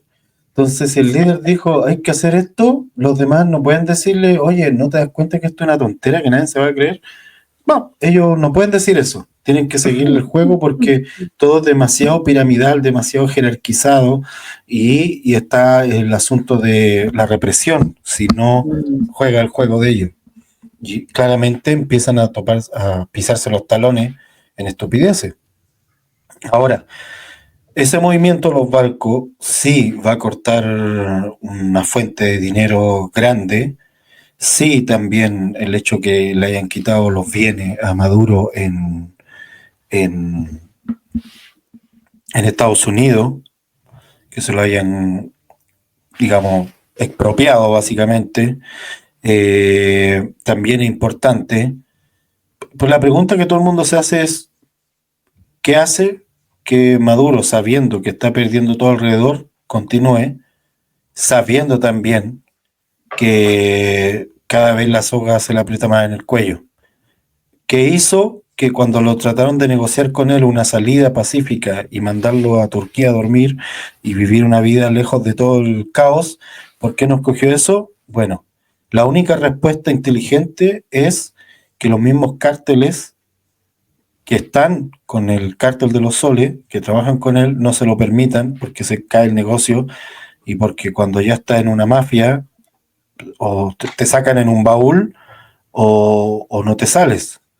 Entonces, por eso digo, esa mala idea no solo fue una mala idea en un principio, ahora es una mala idea, mal ejecutada también, que lo único que ha hecho es destruir por dentro la consistencia del mismo régimen, la fuerza del mismo régimen. Entonces, por otro lado, la esperanza es que habiéndose roto el ídolo, habiéndose roto la legitimidad, porque ya a esta altura se rompió, interna y ahora externa también, en el resto de las naciones, Maduro pierde entonces, o el régimen va perdiendo amigos. Y hay amigos que ya no están dispuestos a poner las manos al fuego por él, como pasaba con Chávez en su momento, o Maduro en su inicio. Ya no tiene gente en Argentina. El de Brasil, Lula lo bloqueó para que no entrara Venezuela al BRICS, votó en contra, y eso te dice que lo tiene hasta acá. El único que nadie sabe por qué todavía insiste en tratar de apoyarlo es Petro. No, pero Petro es un apoyo de palabra nomás. Es un apoyo de palabra. O sea, hay 22 bases. ¿Tú crees que es para la foto? Sí, hay 22 bases gringas en Colombia. O sea, no, o sea, Petro sabe muy bien que él tiene que ser sigiloso. Y Petro, escuchaba a quién, no recuerdo a quién decía, Petro nunca va a ser un Chávez, nunca va a ser que Colombia llegue a una especie de Venezuela porque Petro no tiene la disciplina que tenía Chávez. Petro es un borracho, drogadicto, que le gusta sentarse a hablar y discursear, básicamente. Entonces, no, más allá de eso, no creo que pueda afectar. No da, tú dices. Si no creo que Petro está más preocupado de lo que está ocurriendo en su propio país. Fíjate lo que acaba de ocurrir ahí con las disidencias de la FARC, estos casi 20 policías que murieron, ¿cierto? Y es producto directamente de responsabilidad de él, ¿te fijas? Porque la FARC volvió a hacer lo que era en su gobierno, o sea, esto volvió a pasar en su gobierno, no en este caso en Duque ni Santos, que Santos logró, ¿cachai? Como apaciguar esta cuestión. Y yo sé que tuvieron que negociar y casi negociar con el diablo, ¿me entiendes? Petro dijo abrazo y no balazo, como AMLO. Claro, claro. Esa es su política. Pero mira, Abrazos y no balazos. claro, a lo que yo veo igual de lo que tú hablas es de que sin duda el gobierno de Maduro se ha ido debilitando, los amigos lo están dejando solo, pero esto es una estrategia conocida de Estados Unidos, y Estados Unidos también ¿te acuerdas? Bueno, una de las cosas interesantes cuando tuvimos el golpe de Estado en Chile en el 73 fue que también Allende se fue quedando solo, ¿te fijas? En el 72 Allende visita Rusia y ya la KGB les decía decían como onda, esto no va a prosperar porque Allende no está dispuesto a ir a las armas. Y a principios del 73 Pinochet va a buscar armas a Rusia porque todavía Pinochet trabajaba para Allende, en fondo está ahí como... Era decán. Claro, era decán, entonces va a buscar armas así como porque le habían hecho un préstamo de $100 millones a Chile en armas y cuestiones, ¿te fijas? Y los de la KGB miraban como raro decían, con Allende no nos vamos a lograr la revolución allá ni nada por el estilo porque Allende no está dispuesto a irse a las armas, es más demócrata. Y cuando ya vienen los barcos que venían con armas, los barcos rusos, le frenan la mano y dicen, ¿sabes qué? No le mandemos esta arma a los chilenos y las liberan para otros lados, qué sé yo. Esto es un dato histórico, esto no es hecho en la causa, lo que estoy contando. Entonces, a lo que voy yo es de que detrás de eso estaba la CIA, pues. Si eso es sabido, o sea, la CIA está gestionando y articulando toda esta cuestión. Entonces, yo creo que una de las cosas que logró hacer Trump es aislar a Venezuela. Y claramente el aislamiento que inicialmente fue, y vuelvo al mismo punto, la ruptura del ídolo es clave para esta secuencia de situaciones. Claro. O sea, quebrar un ídolo interno en un país, que el país deje de creer en un personaje y en una ideología que tiene que ver con ese personaje, permite que otras cosas empiecen a ocurrir, como lo que tú acabas de decir. O sea, en el caso, por ejemplo, de Venezuela, claramente podía ahora empezar a ser aislada. También se requiere alguien con temperamento para empezar a hacerlo. O sea, sí. en ese sentido hay que darle el voto a Donald. Entonces, ahora, ojo, que no se malinterprete, y en mi caso, no sé tú, en ningún momento estamos dándole una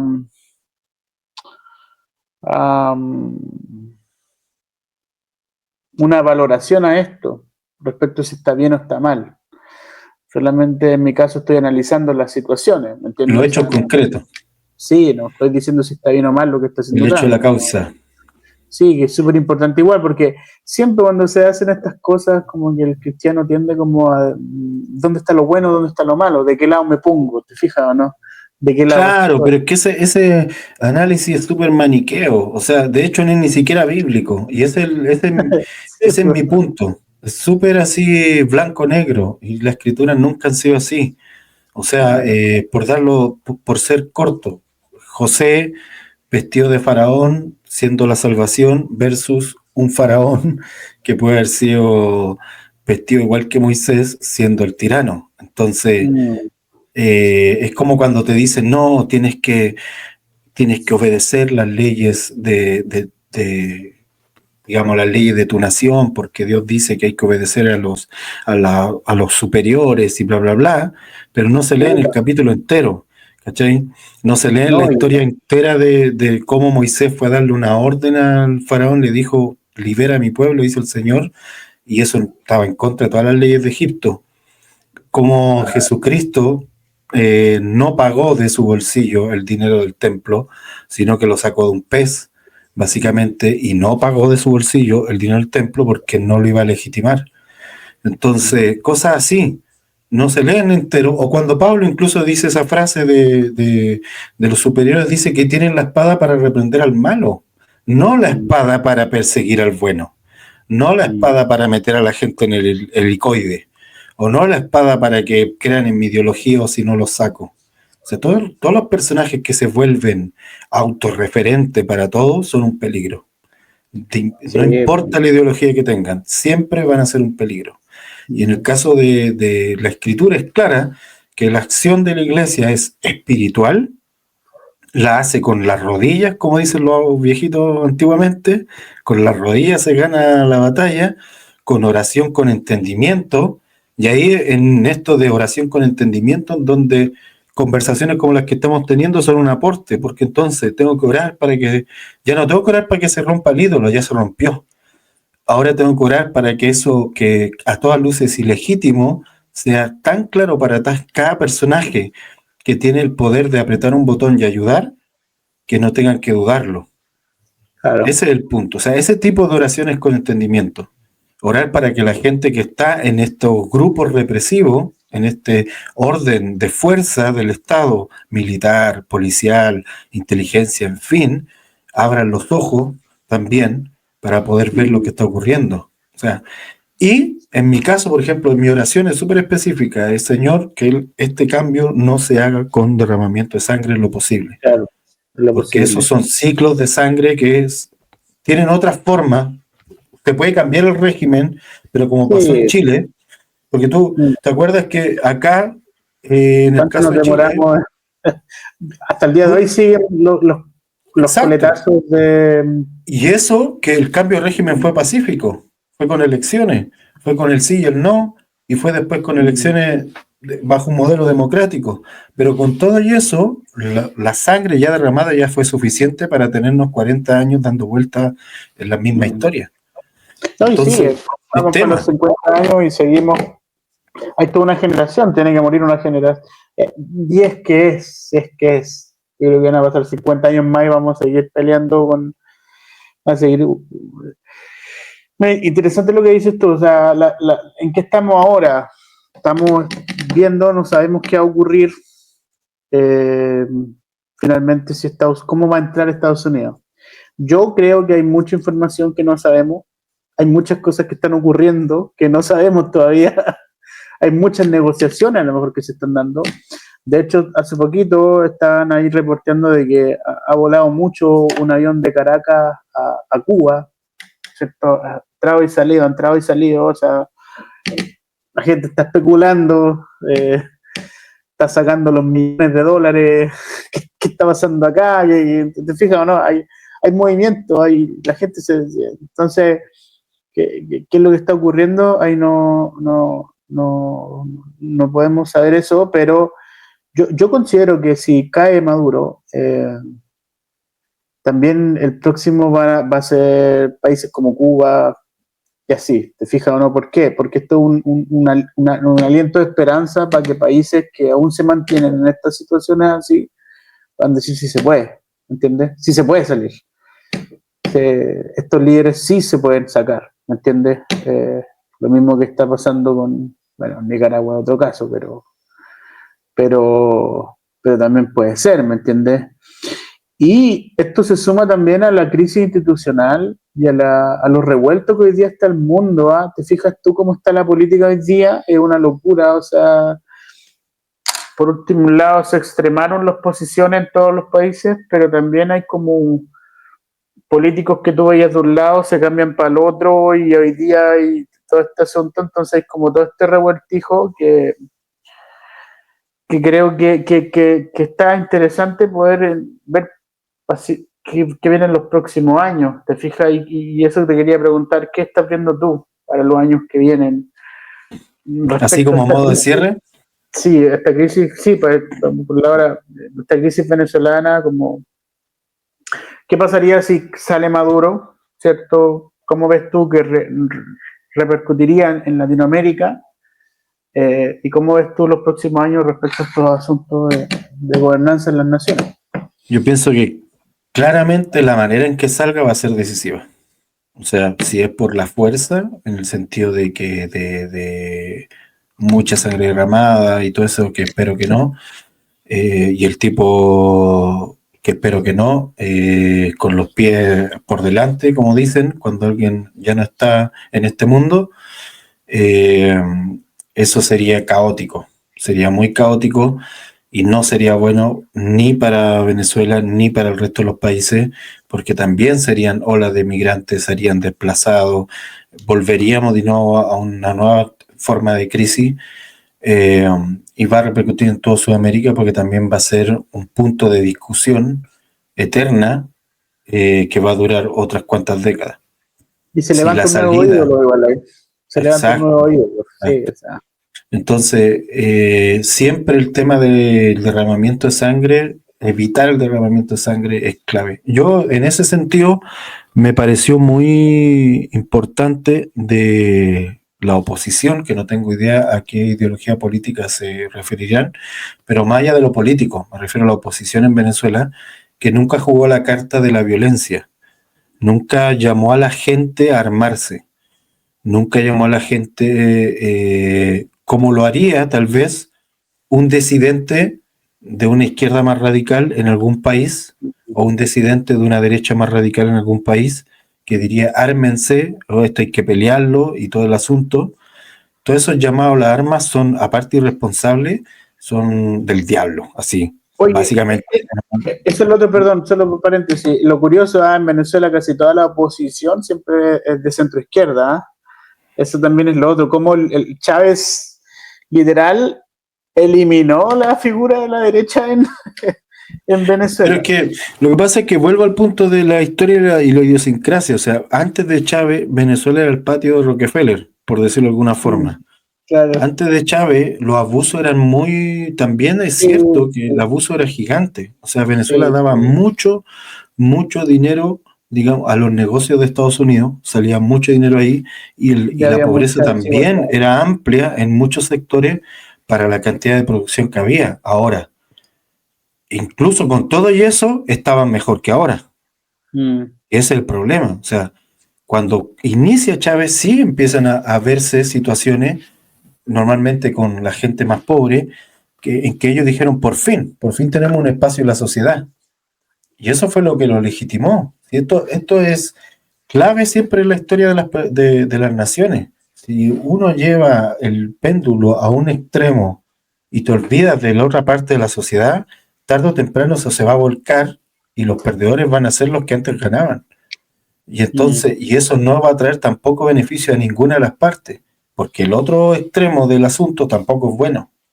Sin duda. Entonces, si hubo una lección que de alguna manera Venezuela necesitaba aprender, desgraciadamente no se logró aprender en los primeros inicios de Chávez. Pero sí es cierto de que antes de él sí habían cosas que no estaban funcionando. Es lo mismo que pasó con Chile, en el caso de no se puede leer la historia simplemente con esta forma como que lo que hablamos delante, maniquea de decir este personaje el blanco, este personaje el negro, claro. Porque así como Allende tenía ideas para tocar a la población más pobre, también el tipo era súper tránsfugo en muchas cosas, así como Pinochet fue súper tóxico y derramador de sangre, también estableció ciertos elementos que después a Chile le funcionaron. Entonces, no hay un blanco y negro, y esa es la ruptura del ídolo. Eso es quebrar el ídolo. Cuando uno ve detrás del ídolo a la persona. Cuando una nación logra hacer eso y decir, este que tengo enfrente tenía sus grises, sus blancos y sus oscuros, entonces puedo aprender de la historia y entonces puedo crecer hacia adelante sin estar enganchándome hacia atrás peleando por cuál de los ídolos era el mejor. No, que en el caso de Chile, tú nombras a Allende y todos los que aman digamos, se van al cuello, ¿cómo es posible? Por otro lado, nombra a Pinochet y también todo el mundo. Y no hay una conversación tranquila, a menos que sean personas que ya están en otro punto de conversación mucho más alto, en otro nivel de conversación mucho más alto, que la iglesia debería tener. O sea, ese es el asunto. La iglesia debería estar ambientada a ese tipo de conversaciones más altas. Pero hermano, o sea, hoy día la iglesia todavía está peleando si rapto o arrebatamiento, si eres calvino o arminiano. La iglesia todavía está en esas discusiones y ese fanatismo que hay detrás de aquello, o sea, tampoco, no le midan mucho. Tengo esperanza. No le midan mucho, o sea, todavía la iglesia está peleando si hay que usar falda o no, o sea, Entonces, en términos generales, yo lo que veo hacia adelante es que después de toda esta polarización, lo siguiente después de la polarización es la fragmentación. Porque cuando tú polarizas dos puntos y estás siempre lidiando de un lugar a otro, la única manera de volver al equilibrio es fragmentar ese espacio que está en medio. Y en Chile, en el caso de Chile, se está notando. O sea, sí, hay una izquierda y una izquierda no tan izquierda y una izquierda menos izquierda. Y hay una super derecha y una derecha no tan derecha y una derecha más al medio. Y así cada vez se va fraccionando más para poder encontrar un equilibrio. ¿Cuánto va a durar eso? No tengo idea. El otro día escuchaba a un sociólogo decir eso, estamos ahí como que los polos bien marcados, extrema derecha, extrema izquierda en Chile, y teníamos diferentes posiciones y lo que se aglutinaba casi era el centro, ¿te fijas o no? Pero todavía estamos como en pañales viendo... Es que ese es el punto. Cuando se ocurre ese fraccionamiento, ninguno de esos fracciones tiene la capacidad para gobernar. Y como no tiene la capacidad para gobernar, la nación se vuelve ingobernable. O sea, te dura re poco la legitimidad después de las elecciones, una semana, y después ya nadie te quiere de nuevo. Entonces todo se vuelve medio caótico. ¿Hasta que de nuevo se concentre en la idea propia? ¿Quién gobierna en Venezuela después? Imagínate 20 años, 25 años de sociedad, digámoslo así. O sea, está todo corrompido allí. O sea, yo pienso en eso y digo, o sea... Tiene que ser un buen negociador, alguien que sea tranquilo.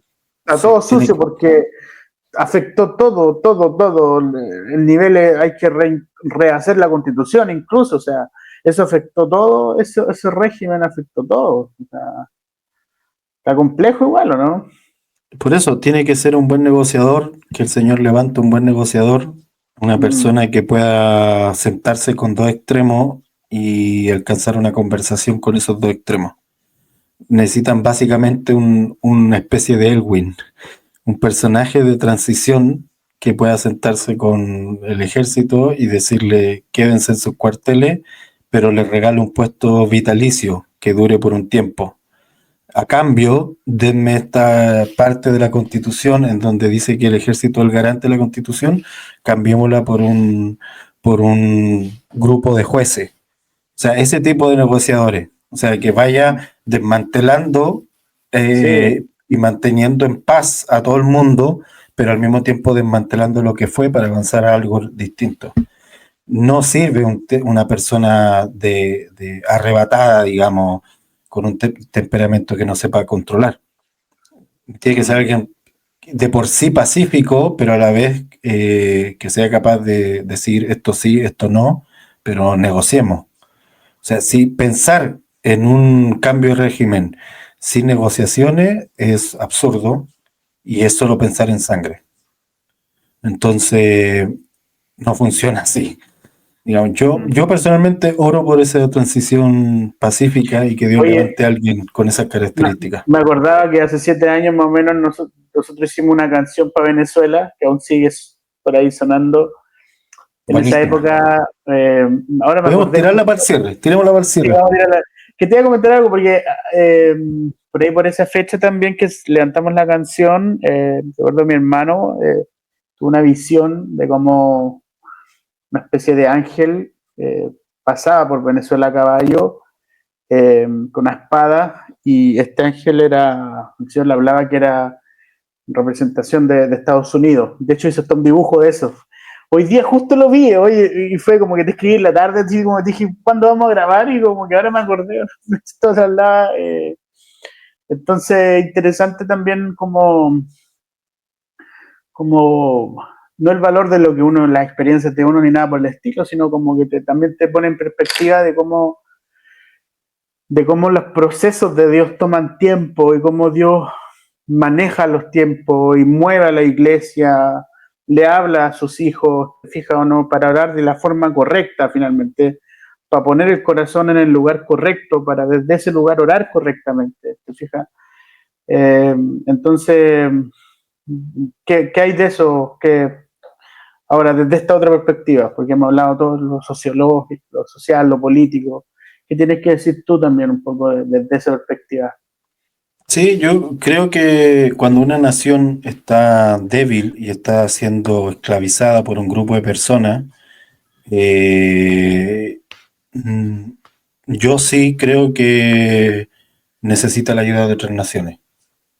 O sea, es como si están golpeando a alguien al lado de tu casa, tú no te puedes simplemente prender el televisor y decir que las cosas se arregle cada uno en su casa. O sea, eso tiene un límite, no es eterno. Y con esto no es que yo esté legitimando, digamos, la intervención militar ni ese tipo de cosas. Que Claro, ya claro. dejen claro que no estoy de acuerdo con eso, pero sí creo que hay otras formas y diferentes maneras de ayudar de otras naciones. Una de esas, por ejemplo, es evitando que siga llegando dinero del narcotráfico a un régimen que lo que está haciendo es esclavizar al pueblo que vive ahí. Otra es no legitimando ese régimen en instancias internacionales, como le pasó, por ejemplo, vuelvo de nuevo a Boric, que hizo su cumbre de izquierda y se trajo al español, se trajo a todos los de izquierda, pero no invitó a Maduro. Mm. Entonces, a eso me refiero, o sea, del legitimar, o sea, decir, ¿sabes qué? Te pasaste una rayita o tres pueblos de lo que era tu límite y del límite que cualquier persona, por muy corrupta, puede soportar. Hay cosas que no tienen sentido y no se pueden soportar. Y vuelvo al punto, o sea, si mi vecino al lado, yo veo que está discutiendo con su pareja o su hermano, su familia, en una discusión, yo no me voy a meter porque ellos sabrán de qué están hablando. Pero si ya empiezan a correr eh, platos, palos y cosas, no puedo ir a acostarme y decir, mañana despertaré y sabré si alguien quedó vivo. No, tiene que haber una forma, y en el caso de como hijos del Señor, tenemos armas que no son de este mundo, que no son terrenales, que no son carnales, sino que son poderosas para derribar fortalezas. Pienso y estoy seguro que la oración de los mismos hermanos de Venezuela, como de hermanos fuera de Venezuela, eh, ayudó en esta ruptura del ídolo. Pero Mm. ahora queda la última patita de esto que estábamos hablando, o sea, la desmantelación de esta fuerza represiva. Y ahí el Señor es a quien tenga que usar. Mm. Y básicamente, si tú lo piensas en términos prácticos, eso es lo que está buscando Estados Unidos, con esta cifra que ofrece, 50 millones de dólares por la cabeza de Maduro, por Padrino López, creo, y por este otro, tú lo dijiste hace poquito, Diosdado Cabello. Diosdado Cabello, ¿te fijas o no? O sea, no, desarticulemos por dentro, como quiera, claro. Yo creo que, bueno, Dios sabe nomás qué va a pasar. Y lo que nos mantiene ansiosos en los días, van pasando los días y no pasa nada, o sea, ¿hasta cuándo? ¿Hasta cuándo, señor? No, Lo mismo, como que no pasa lo final, pero sí van pasando cosas. claro. Pero no pasa lo final.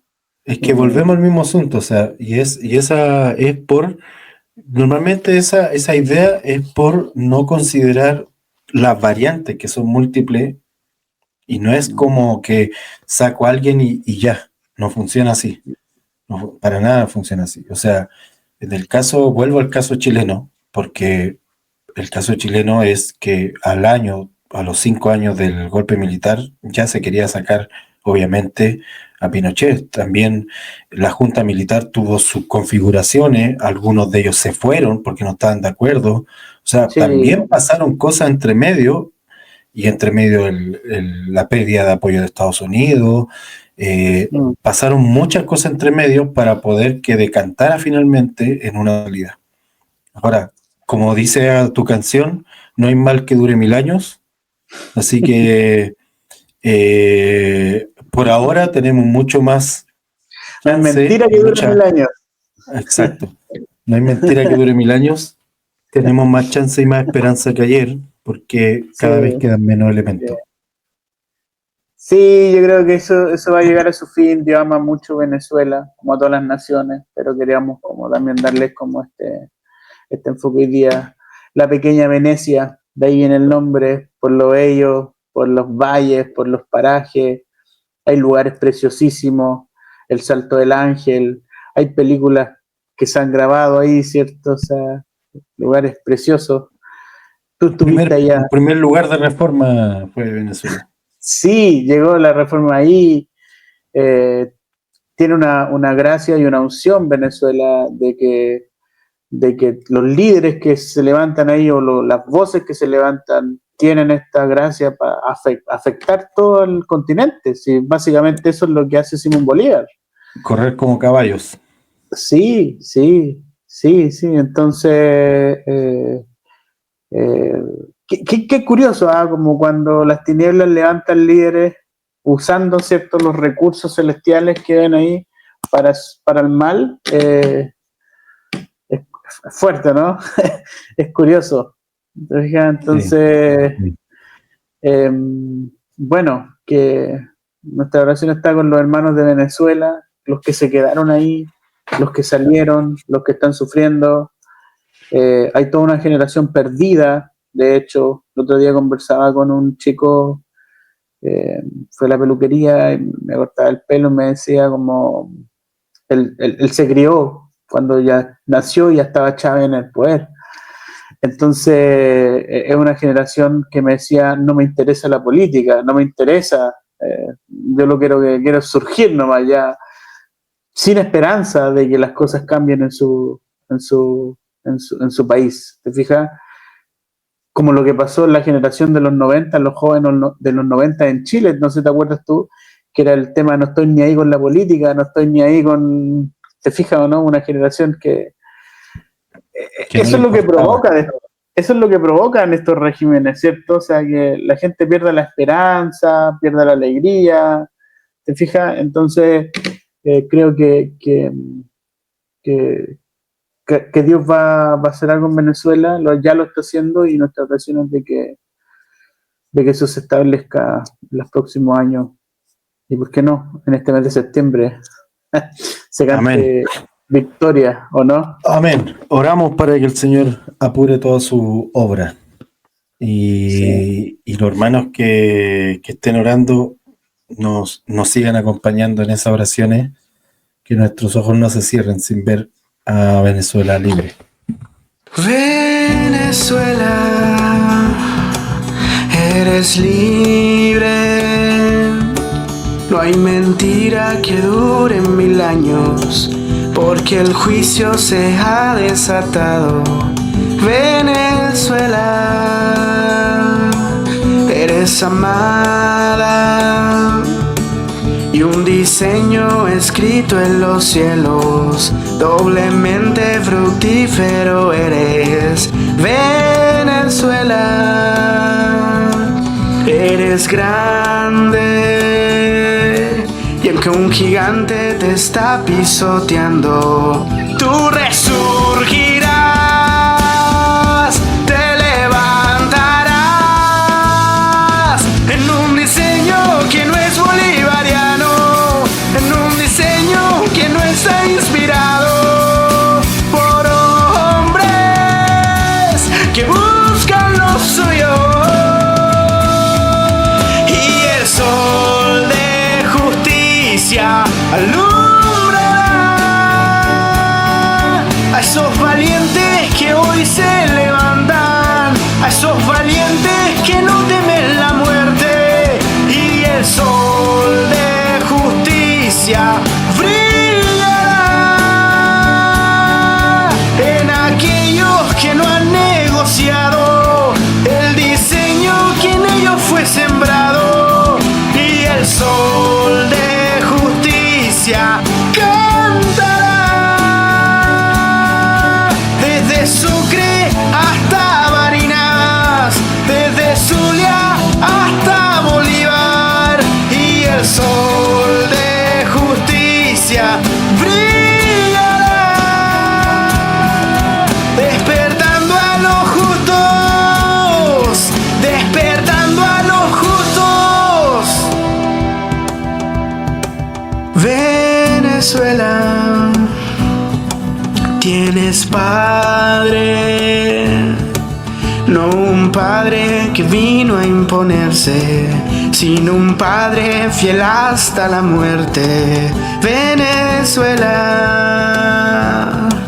no eres corrupta, y hay mucha gente que hoy se levanta. Y en Miraflores se verá, y en el palacio se oirá una semilla de justicia que crece con la verdad.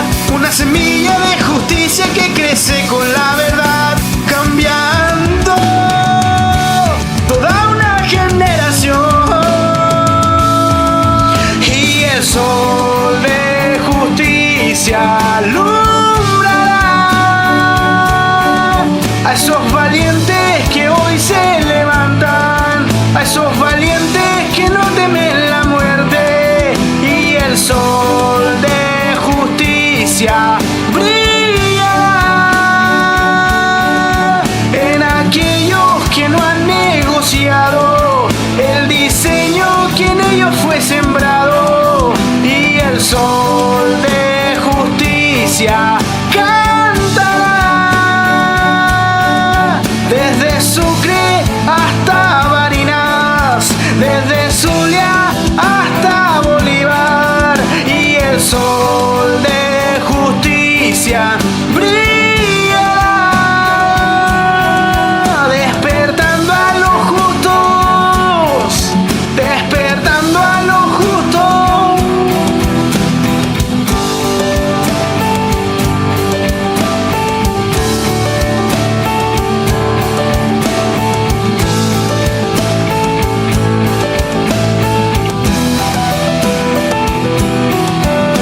Se levantan los justos en mi nación, se levantan los justos en mi nación, se levantan los justos en mi nación, se levantan los justos en mi nación. Y Venezuela cambiará, y Venezuela sanará. Y la gloria no es del pueblo, la gloria es de mi Dios. Y en Venezuela se sabrá, y en Miraflores se oirá, que ninguna revolución ha sanado una nación.